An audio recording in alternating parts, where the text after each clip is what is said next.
Hello to you there once again, and I trust it's been a good weekend for you. I'm going to continue under the heading, What shall we do that we may not miss this kingdom of glory, or the kingdom of heaven? I go on to number 11, and it is a challenging one I've read through, thought about, but I've got to confess to you, it does carry challenge.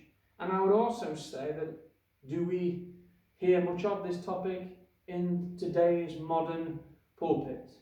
I would say, unfortunately not. Allow me to read it. Number 11.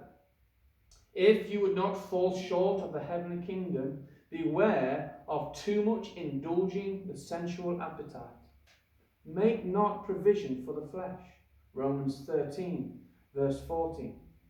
The Greek word pronoion, to make provision, signifies to be caterers for the flesh, whose God is their belly. Of course, quoting Philippians 3:19. The throat is a slippery place. Judas received the devil in a sop, and often the devil slides down in the liquor. Excess in meat and drink clouds the mind, chokes good affections, provokes lust. Many a man digs his own grave with his teeth. The heathen could say, I am great, and born to be greater things than to be a slave to my body. Seneca. He was higher born than to be a slave to his body. To pamper the body and neglect the soul is to feed the slave and to starve the wife. Hear that again. To pamper the body and neglect the soul is to feed the slave and to starve the wife. Again, we have a typical Puritan comparison there. Are we to feed the slave and neglect the wife? Are we to feed that which is of less importance?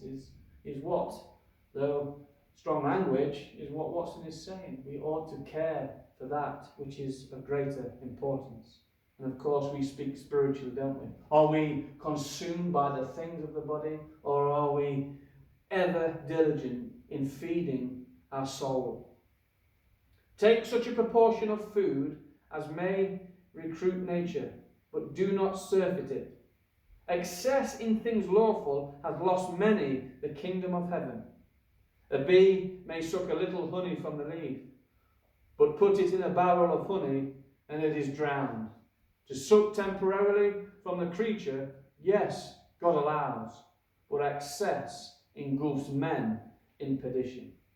I think the emphasis there is, what are we feeding? Are we feeding the lusts of the flesh? Are we heavy in meat and drink? Are we becoming slothful because of such actions, which in turn reflects upon our spiritual walk? We ought to be people, we ought to be Christians, we ought to be sons of God whose priority is not the bread of this world, but the bread of heaven. What is our desire, friends? What is your desire, Christian? Are you so entangled up with meat and drink and the pleasures of this world more than the love for your own soul?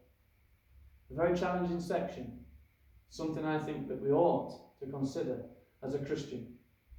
Examine ourselves, see where we're at, and see if there's any change we ought to make. May God help us in that pursuit. Amen.